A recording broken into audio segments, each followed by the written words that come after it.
Well, Uber is now serving up rides, foods, and now ads. The ride-sharing company unveiling advertising options that will target riders at every point during their use of the app. That could raise eyebrows and uncomfortable questions about location and privacy. Let's bring in Dan Howley, who's on top of the story. Dan, we've sort of become accustomed to having every part of our lives tracked, whether it's an Amazon purchase or anything else. How is this different in terms of approach?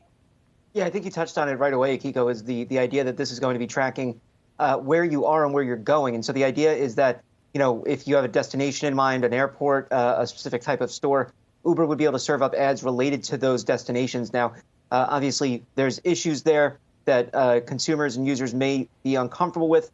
Obviously, with the fall of Roe v. Wade, there's questions about whether or not issues of, reproductive rights or reproductive locations would come into question. If you're going to Planned Parenthood, for instance, if Uber would have that data and then if it would sell that data, the parts of this would appear in the app.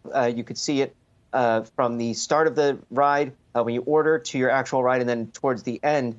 And I think one of the things to take into account is Uber says that they won't be selling individual data, but it'll be aggregate. But as with any kind of online data, once your information is out there, it can then be put together via other data that data brokers use to create kind of a profile about you in particular. And this is something that other companies have warned about in the past, particularly Apple. So it'll be interesting to see how Uber rolls this out and then what kind of reaction they get from actual Uber riders. I know I already see some ads, but they're not based on my location or destination.